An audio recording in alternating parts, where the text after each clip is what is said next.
Welcome everyone. Previous videos में हमने दो इंफॉर्मेशन सिस्टम्स कवर किए हैं, यानी कि लोअर लेवल पर जो टीपीएस इस्तेमाल किया जाता है, transaction processing system. Middle level पर जो एमआईएस इस्तेमाल किया जाता है, मैनेजमेंट इंफॉर्मेशन सिस्टम। इस वीडियो में हम टॉप लेवल पर जो डीएसएस यानी कि डिसीजन सपोर्ट सिस्टम इस्तेमाल किया जाता है, उसके रिलेटेड एमसीक्यूज हम डिस्कस करने वाले हैं। स्टार्ट करते हैं। Question, DSS is the acronym for what? आपको ऊपर ही दिख रहा है, DSS जो एक्रोनिम है वो किसका है? So DSS is the acronym for decision support system.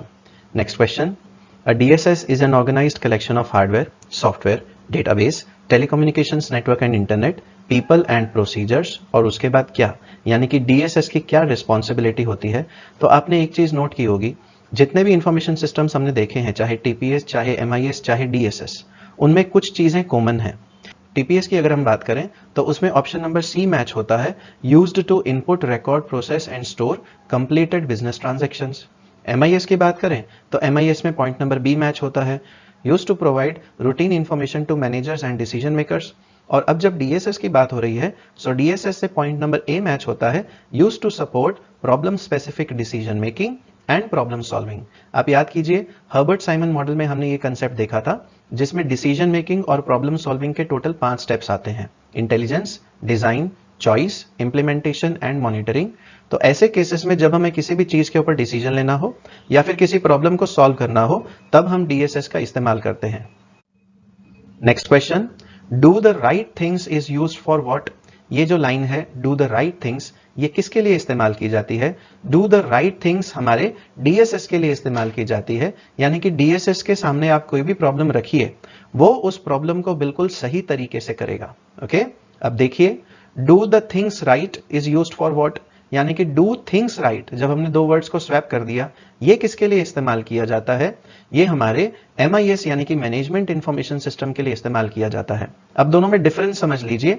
दोनों में डिफरेंस ये है कि DSS किसी भी प्रॉब्लम को, चाहे वो स्ट्रक्चर्ड हो, सेमी स्ट्रक्चर्ड हो या अनस्ट्रक्चर्ड हो, उस प्रॉब्लम का सॉल्यूशन आपको देगा ही देगा, गारंटी के साथ। दूसरी तरफ MIS भी सेमी स्ट्रक्चर्ड प्रॉब्लम को सॉल्व करता है, लेकिन कोई गारंटी नहीं है कि वो अनस्ट्रक्चर्ड प्रॉब्लम को सॉल्व करने में हेल्प कर सकेगा या नहीं कर सकेगा।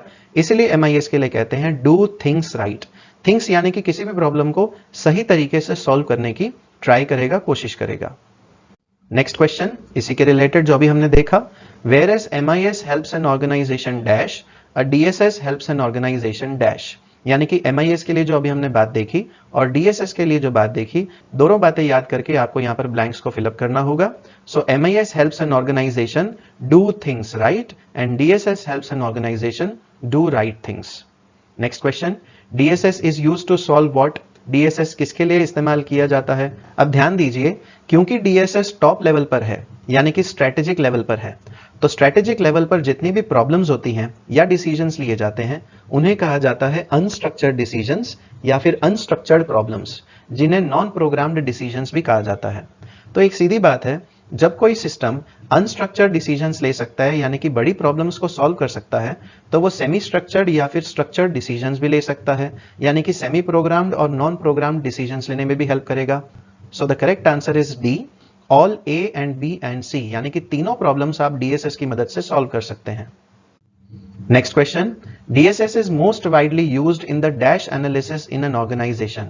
DSS कौन से एनालिसिस में इस्तेमाल किया जाता है? So DSS is used in planning analysis in an organisation. Top level को स्ट्रेटेजिक लेवल कहा जाता है। टॉप लेवल पर जो इंफॉर्मेशन होती है उसे हम प्लानिंग इंफॉर्मेशन कहते हैं, और टॉप लेवल पर ये प्लान्स तैयार किए जाते हैं, तो प्लानिंग एनालिसिस में DSS का इस्तेमाल किया जाता है। Next question, a dash can integrate all multiple variables and produce an outcome. यानी कि सभी मल्टीपल वेरिएबल्स को इंटीग्रेट यानी कि एक साथ लाने का काम कौन करता है, और एक आउटकम यानी कि एक रिजल्ट हमें कौन ला करके देता है? सो इट इज DSS यानी कि decision support system. Next question, which of the following can help you to choose a product. Suppose आप मार्केट में जाते हैं और आपको मल्टीपल प्रोडक्ट्स दिखाई देते हैं, आपको एक प्रोडक्ट उसमें से बेस्ट चूज करना है, तो उसके लिए आप किसका इस्तेमाल करेंगे? उसके लिए आप डिसीजन सपोर्ट सिस्टम का इस्तेमाल करेंगे। यहां पर मनुष्य के विजडम की बात हो रही है, यानी कि ह्यूमन बीइंग अपने ब्रेन का इस्तेमाल करके एक डिसीजन लेता है ताकि अपनी रिक्वायरमेंट के अनुसार वो प्रोडक्ट को चूज कर सके। अब यहां पर समझिए कि ऑफिस ऑटोमेशन सिस्टम क्या है, वो ऑफिस वर्क के लिए इस्तेमाल होता है, उसके बारे में हम नेक्स्ट वीडियो में देखेंगे। MIS आपने देखा, वो मैनेजर्स को काम आता है अलग अलग प्रकार की रिपोर्ट जनरेट करने के लिए। Transaction processing system lower level पर सभी ट्रांजैक्शंस को प्रोसेस करता है। तो यहाँ पर डीएसएस जो है वो प्रोडक्ट को चूज करने में यानी कि डिसीजन लेने में हेल्प करता है। तो बाकी के इंफॉर्मेशन सिस्टम्स नहीं आएंगे। Next question, A dash is a computer application used to support determinations, decisions and courses of action in an organization or business। तो जिसके बारे में हम पढ़ रहे हैं ये वही इंफॉर्मेशन सिस्टम है कि डिसीजन सपोर्ट सिस्टम एक कंप्यूटर एप्लीकेशन है जो डिटर्मिनेशंस में हेल्प करता है। डिटर्मिनेशंस यानी कि किसी चीज को डिटरमाइन करना, उसको जानना, डिसीजंस लेने में हेल्प करता है और साथ ही साथ जो भी ऑर्गेनाइजेशन में एक्शन लिए जाते हैं वो एक्शन सही तरीके से लिए जा रहे हैं या नहीं, उन केसेस में ऑर्गेनाइजेशन या बिजनेस को हेल्प करता है। Next question, select the correct alternative for types of DSS. अब ये जो है ये क्वेश्चन बहुत इंपॉर्टेंट है। आपके सिलेबस में दो प्रकार के डीएसएस होते हैं। So these two types of DSS are data driven and model driven. इनके बारे में अभी आपको नेक्स्ट क्वेश्चंस में देखने को मिलेगा, जानने को मिलेगा। So the correct answer is both A and B. So there are two types of DSS, यानी कि डीएसएस दो कैटेगरीज के होते हैं। Next question, what if analysis is performed by which DSS. अब यहां पर आ गया कि इन दोनों में से यानी कि डेटा ड्रिवन डीएसएस और मॉडल ड्रिवन डीएसएस में से कौन सा डीएसएस व्हाट इफ एनालिसिस में हेल्प करता है। अब यहां पर आप ऑप्शन देख लीजिए। What if analysis model driven DSS की मदद से किया जाता है। देखिए मॉडल ड्रिवन डीएसएस वो है जो किसी स्पेसिफिक मॉडल का इस्तेमाल करता है। चार प्रकार के मॉडल्स आते हैं, financial model, statistical model, project management model and graphical model. In models के आधार पर decision support system current situation के अनुसार डिसीजन लेता है। तो इसे कहते हैं what if analysis.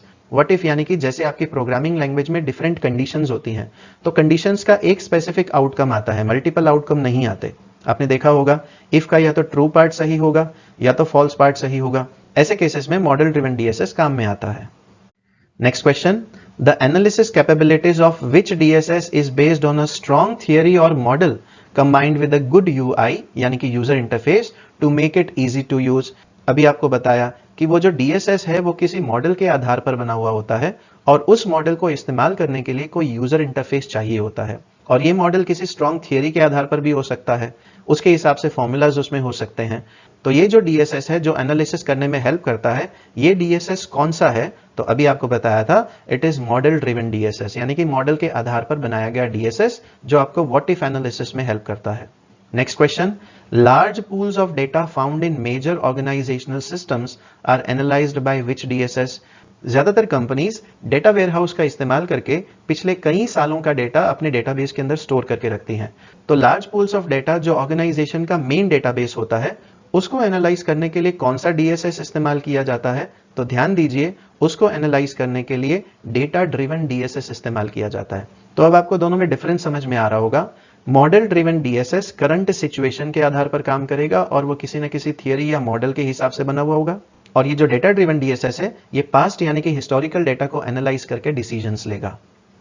Next question, another name of goal seeking analysis is dash. Goal seeking analysis का दूसरा नाम क्या है? The other name is how can, यानी कि किस तरह से होगा। Next question, DSS in a supply chain helps managers in taking decisions of what. आपने सुना होगा आपका एक टॉपिक आता है SCM यानी कि सप्लाई चेन मैनेजमेंट। उसमें डिस्ट्रीब्यूटर, होलसेलर, रिटेलर, कस्टमर, ये सभी चेन्स आती हैं। सबसे पहले सप्लायर आता है, तो supplier, distributor, wholesaler, retailer and customer, इस पूरी की पूरी चेन को सप्लाई चेन कहा जाता है। तो DSS जो सप्लाई चेन में इस्तेमाल किया जाता है वो मैनेजर्स को कौन से डिसीजंस लेने में हेल्प करता है, कौन से लेवल पर। It helps the managers to take the decisions at all the levels, चाहे स्ट्रेटेजिक लेवल हो, चाहे टेक्टिकल लेवल यानी कि मिडिल लेवल, चाहे ऑपरेशनल लेवल यानी कि लोअर लेवल, सभी लेवल्स पर ये DSS इस्तेमाल किया जाता है। Next question, which of the following is are the main areas of operations of DSS। DSS के कौन से मेन एरियाज हैं ऑपरेशन के? तो यहां पर ध्यान दीजिए, DSS के मेन एरियाज हैं production, finance and marketing. Transaction processing lower level पर आ गया। एग्जीक्यूटिव सपोर्ट सिस्टम का काम अलग होता है जिसके बारे में हम नेक्स्ट वीडियो में देखेंगे। और प्रोडक्शन, फाइनेंस या मार्केटिंग करना हो, जैसे कि कौन सा प्रोडक्ट बनाना है उसके लिए डिसीजन लेना हो, फाइनेंस यानी कि कहां पर पैसा इन्वेस्ट करना है, कोई प्रोडक्ट बना है तो उसकी मार्केटिंग करनी है, इन सब चीजों पर ध्यान देने के लिए ज्यादातर DSS का इस्तेमाल किया जाता है। Next question, which of the following is a good characteristic of DSS। DSS की इनमें से कौन सी बेस्ट कैरेक्टरिस्टिक मैच होती है? So it responds quickly to decision makers to help in decision making. Decision makers को डिसीजन मेकिंग में ये help करता है। It does not follow the incremental model, यानी कि ए ऑप्शन नहीं आएगा। It does not take the decisions manually, manual decisions नहीं लेते, कंप्यूटर सिस्टम्स का कहीं ना कहीं इस्तेमाल किया ही जाता है, तो यहां पर ऑप्शन नंबर सी मैच होता है। Next question, a DSS supports in dash of Herbert Simon model. Herbert Simon model के अभी हमने स्टेप्स डिस्कस किए, intelligence, design, choice, implementation and monitoring. तो ये जो 5 स्टेप्स हैं, डीएसएस उसमें कौन से फेजेस में हेल्प करता है? तो सीधी बात है, डीएसएस दोनों फेजेस में हेल्प करता है, चाहे डिसीजन मेकिंग हो यानी कि इंटेलिजेंस, डिजाइन, चॉइस, चाहे प्रॉब्लम सॉल्विंग हो, intelligence, design, choice, implementation and monitoring, पांचों फेजेस में हेल्प करेगा। So the correct answer is option number C. Next question, which decision frequencies can be handled by DSS. DSS के द्वारा कौन सी decision frequencies handle की जा सकती हैं? So the correct answer is C, both A and B. 2 प्रकार के decisions हो सकते हैं ऑर्गेनाइजेशन के अंदर, वन ऑफ अ काइंड यानी कि जो कभी कभार लिए जाते हैं, और दूसरा है रिपीटेटिव यानी कि जो रेगुलर बेसिस पर ऑर्गेनाइजेशन में लिए जाते हैं। दोनों केसेस में डीएसएस ऑर्गेनाइजेशन को हेल्प करता है।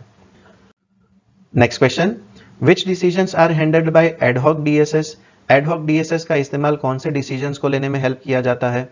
Ad hoc DSS one of a kind decisions लेने में हेल्प करता है। वन ऑफ अ काइंड यानी कि जो कभी कभार ऑर्गेनाइजेशन की लाइफ में लिए जाते हैं, जैसे कि फॉर एग्जांपल कोई नई ब्रांच ओपन करनी है, कोई नया प्रोडक्ट बनाना है, उसके लिए एडहॉक डीएसएस का इस्तेमाल किया जाएगा।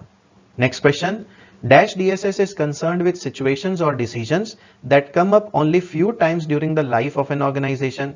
जैसा कि अभी आपको बताया कि कौन से डीएसएस का इस्तेमाल करके आप ऐसी सिचुएशंस या ऐसे डिसीजंस ले सकते हो जो ऑर्गेनाइजेशन की लाइफ में कभी कभार ही आते हैं, तो उसके लिए हम एडहॉक डीएसएस का इस्तेमाल करेंगे। तो यहां पर हमारे डीएसएस का इंट्रोडक्शन कंप्लीट होता है। नेक्स्ट वीडियो में हम डीएसएस के कंपोनेंट्स, उसकी कैरेक्टरिस्टिक्स और कैपेबिलिटीज देखेंगे। Thank you so much.